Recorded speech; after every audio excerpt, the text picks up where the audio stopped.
Hey everyone, welcome to Be Our Guest, where we interview industry professionals about their careers and inclusion in the arts. I'm Janki, Artistic Director of Live and in Color.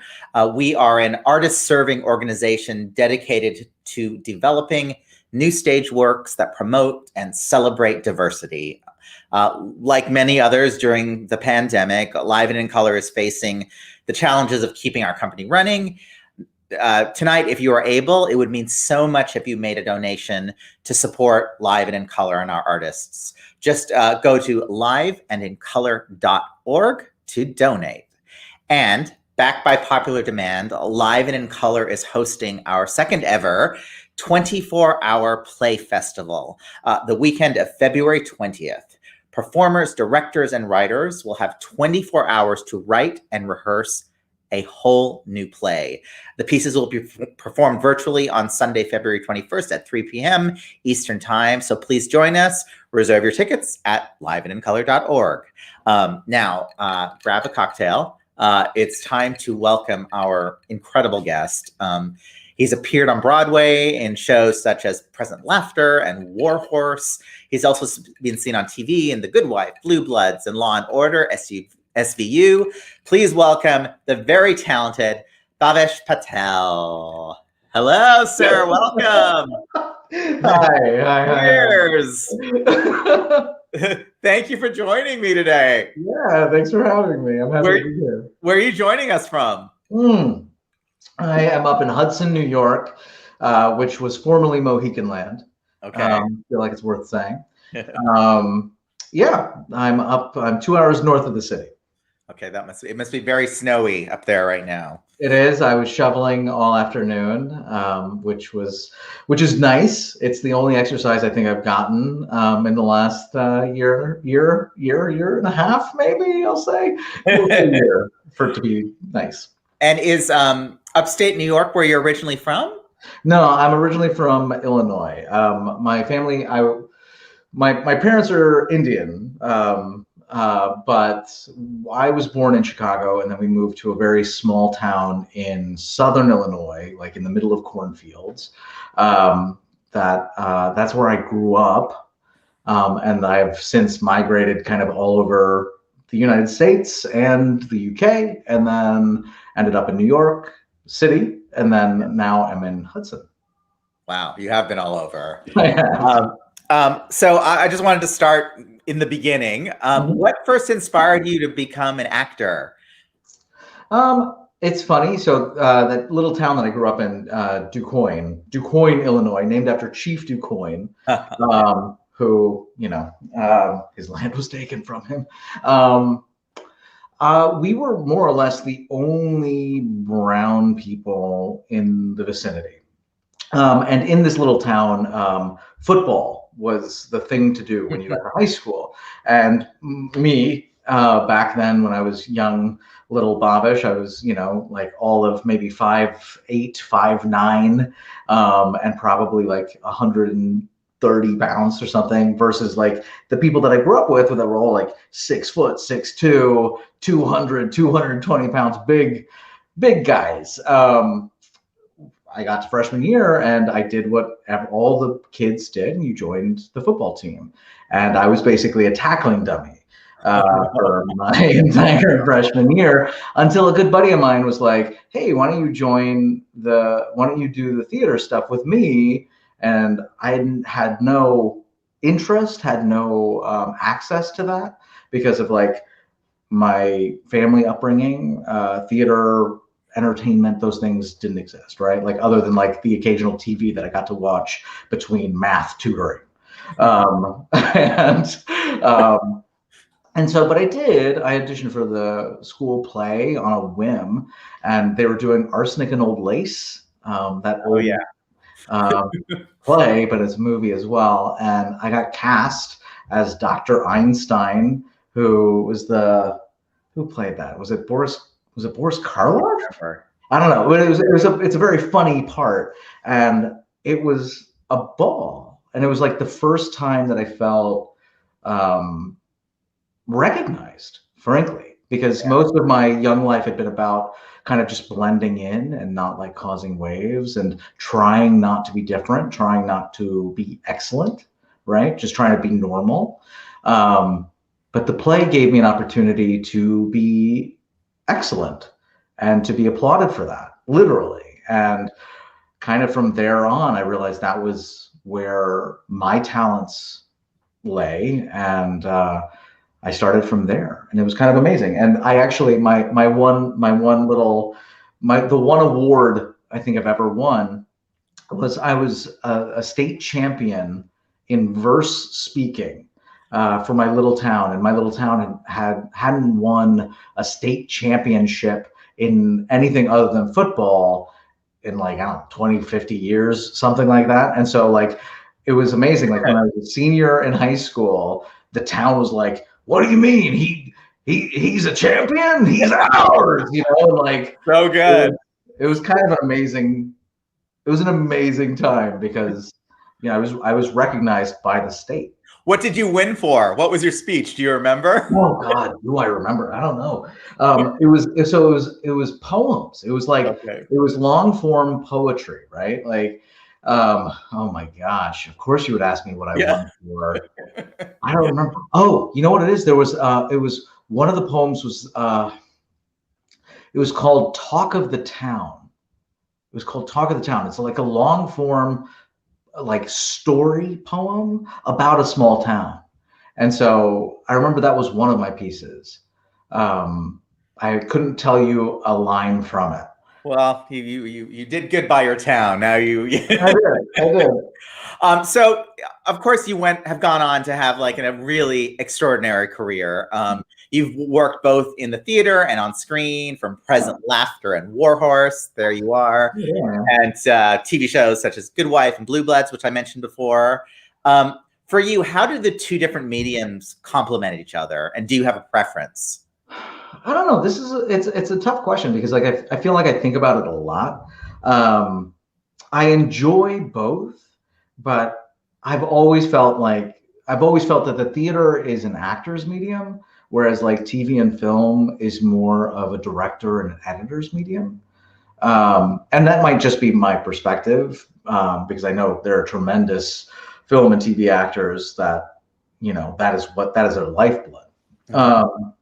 But I would say I gravitate toward the theater because that's where I've always, that's where I started. And I think what I loved, right? Like if I really examine myself, what I fell in love with as that 15-year-old kid playing Dr. Einstein was like actually being in front of people and feeling seen. And there's something about like TV and film of where personally I don't get that validation, and I'm notoriously self-conscious, and so I don't actually like seeing myself. And even this right now, I'm like, I see my face over here and I'm like, oh, look at you, that's so weird. But yeah, I typically traditionally I don't watch the things I do. Yeah. Like I just shot that Law and Order SVU like during COVID time, and it aired earlier this month. And it's very funny because everybody is like, oh my God, dude, you did this thing. And I'm like, how is it? And they're like, you were creepy and great. And I was like, cool. You know? Well, you so effortlessly go back and forth between the two mediums. So, you know, it's wonderful. You're also a writer. You are part of a theater group called Grundelshots. Did I pronounce it? Grundelshots. It's an inappropriate phrase. Yes. And you and some other members of the group actually wrote the book for the Broadway show Getting the Band Back Together. There it is. Can you talk about what it's like to collaborate with other artists to write a brand new musical? Sure. I mean, so here's what I'll say about that. So we, the Grundelshots, worked with Ken Davenport, who is incredible. And Ken kind of created this idea of where Ken is notorious for developing shows from the ground up, and he's a magician when it comes to producership, right? And he's just somebody who actually cares about the theater and cares about diversity, which I always applaud. But so he brought us all together, right? He kind of created this idea of like, let's create a musical that starts from improv, get a bunch of really amazing, funny actors together, and we'll kind of give them the lifeblood and say, go, like, let's start improving scenes. And what Ken did, he got us in a room for, I can't even remember how long now, but like months of where we just improved, and we came up with a ton of terrible jokes and terrible lines, and Ken recorded them all. And then we would go away, he would go away, he'd come back and say, these are the highlights, these are the best things you guys came up with, let's put that together, let's see how that works. And it was this amazing process of where we generated all of this raw material that Ken then went with like his proper like actual like lyric book writer and composer and the director, and went and put it all together and kind of created the script. Then we would come back and we would like read it, we'd workshop the script, he'd go away, make revisions, come back. It was amazing. It was like, so fulfilling as an actor to do that. And the one thing that I'll say is that the character that Manu Narayan played in the musical, because I couldn't sing it if my life depended upon it, but like I got to name that character after my dad. Like that character's name is Ramesh Patel, and that's my dad's name. And what's funny is that something that I like, it feels like, I don't know, it feels like a beautiful gift to me and to my father. In the play, the other characters refer to Ramesh as Robbie. Mm-hmm. And when I grew up, my name is Bhavesh, but everyone called me Bobby. And so it's kind of this like beautiful symmetry that like actually made it into the play or into the musical, and it's immortal, right? It's immortal. Yeah. And kind of amazing. That's really beautiful. That's so wonderful. I mean, I'm the show is so wonderful and so funny. Such a great cast, and I wish it had a longer run. Me too. The hope is, I mean, is there any hope of like other productions around? There are definitely other productions happening. I mean, COVID kind of put a stop on a lot of things, but I know the script is still alive and it's still out there, and I think it's like an underground favorite. And so I can imagine Ken is like waiting, biding his time of when we all are able to be back in the theater and we just want to have a good time, have a good dumb time. That's what it is. It's a lot of heart, but Well, congratulations on it, because it's really wonderful. You spoke a little bit about growing up in Illinois and being the only brown person. Starting out in the industry as a BIPOC actor, there obviously weren't a lot of role models, but who did you look up to? Who were your inspirations growing up? I mean, like I'll say my dumb one, even though they're both prolific and amazing actors, but like Kal Penn and John Cho, like when I was in high school, like Harold and Kumar, I was like, that's real. I'm like, that's amazing. And like the first time we're getting to see Asian characters be American. Yeah. Right. And that's my experience of like, I am like, to my detriment, I'm like grossly American. I'm the youngest of four, so I don't speak Gujarati, I don't speak Hindi. I have like a secondary comprehension of like if my aunties and uncles are talking to me, I can understand it, but I respond back in English, because by the time my parents got to me, they're like, let's just speak in English, but seeing actors of color literally just be who I was in high school, right? Like being a guy, like being this idea of like, just because we look like this doesn't mean we can't have American experiences, right? Or I was just talking about it in the class today of like, we take white, right? Or white or Caucasian as neutral, right? That's the neutral experience. And I'm like, I had a neutral experience. Like, why is my experience not considered neutral? Why does it have to be relegated to like, oh, but it's different? And I'm like, no, like I still fall in love. I still get my heart broken. I still want to find White Castle. You know what I mean? It's but like that It's was so true. it was the first time.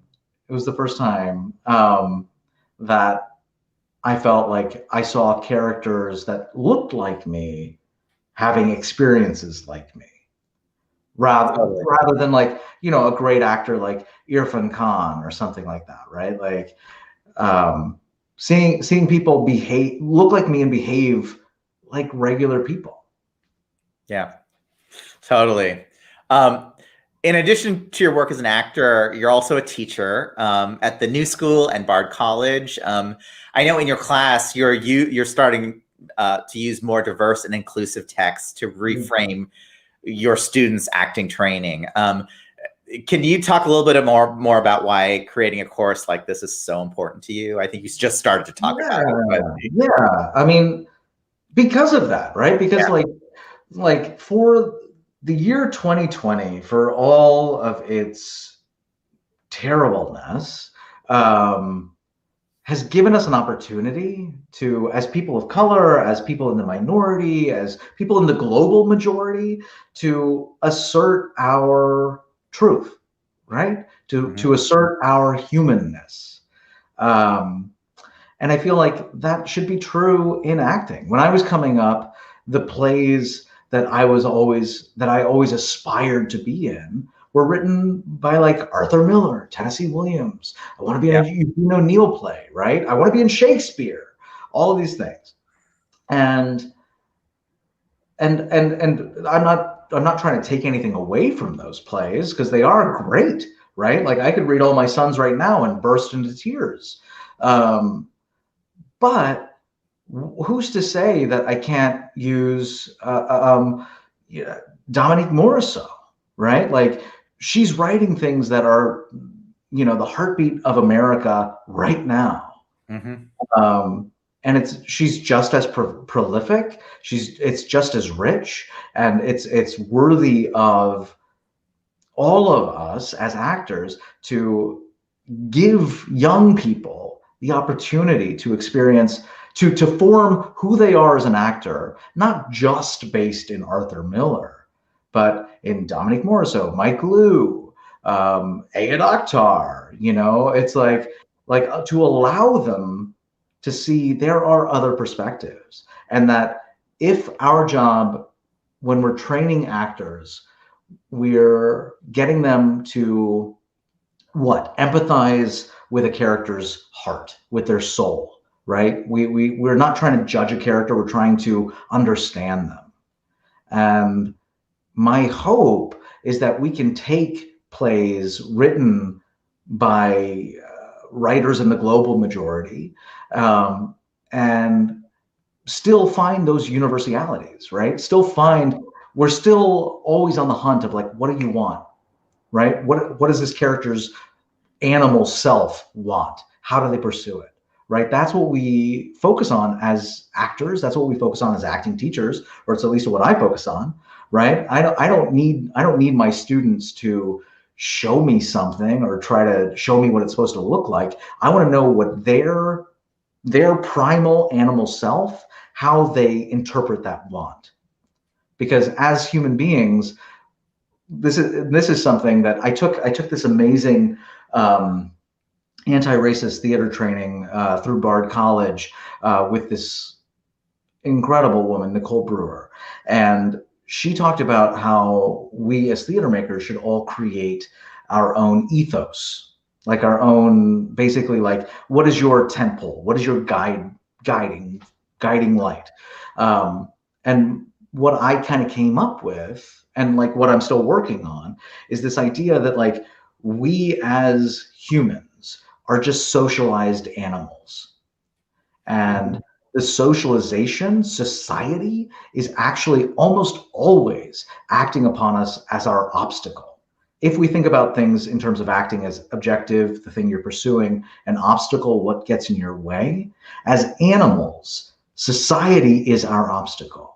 Whether it be a society based in white superiority, white supremacy, whether it be in misogyny, whether it be in standardized gender beliefs, whether it be ableism, whether it be capitalism, these things are always going to line up as the thing that is standing in the way of us getting what we want.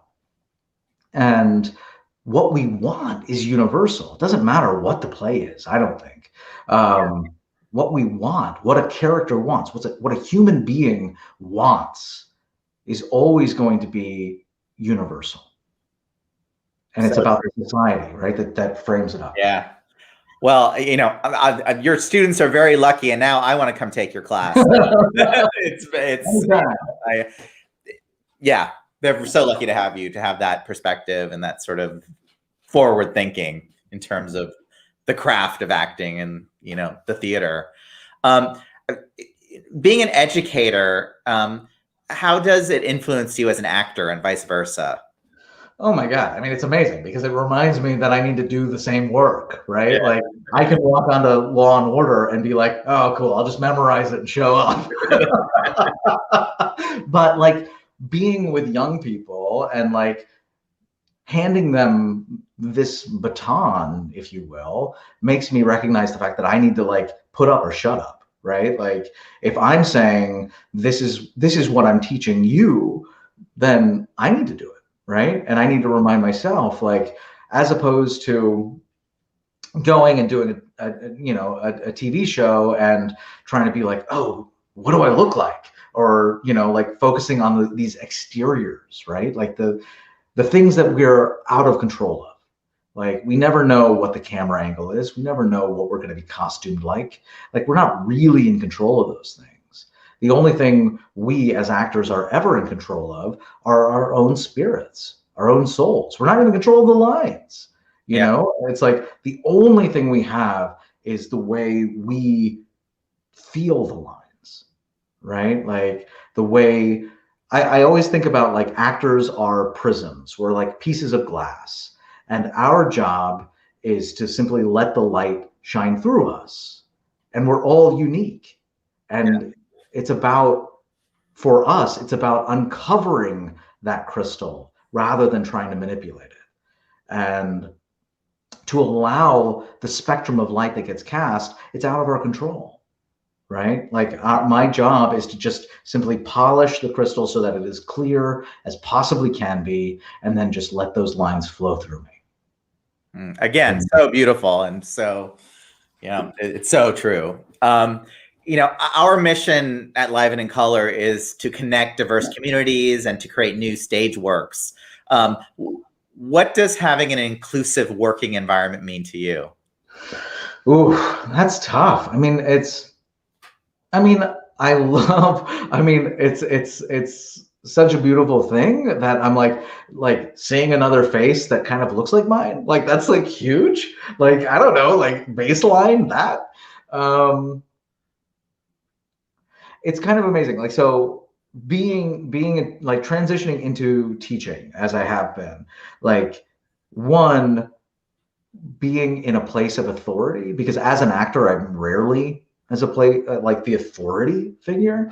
And so I understand the responsibility that comes with like when I've got 12 students in a room, that I'm in charge, I set the tone, my behavior will dictate everyone else's.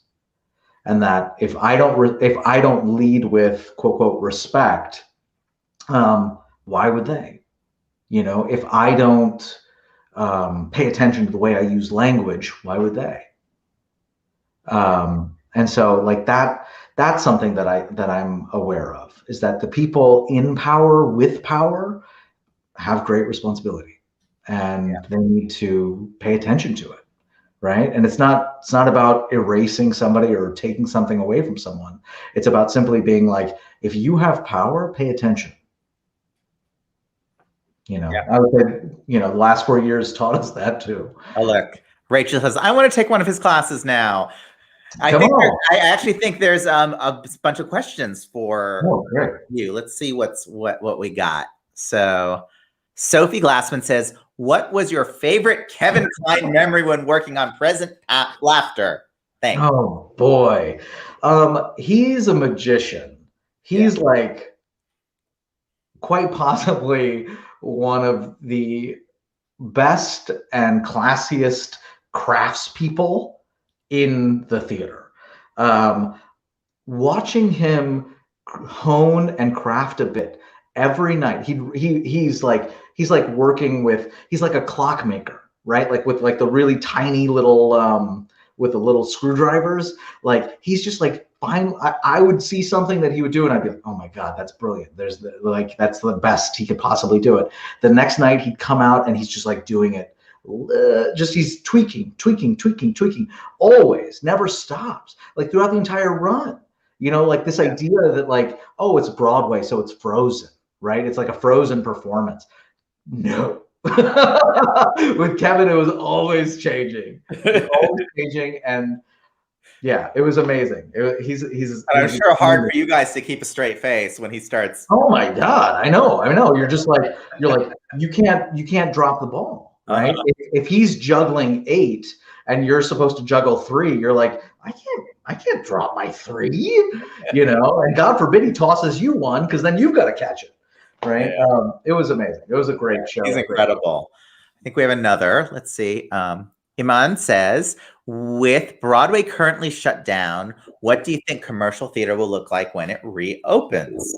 That I have $1 million question, right? I know. I have no idea. I mean, like in broad terms, I hope it means that more things are recorded, frankly, and that our ability to stream shows and to not pay a ticket of $250, that I can stay in my, that still exists, right?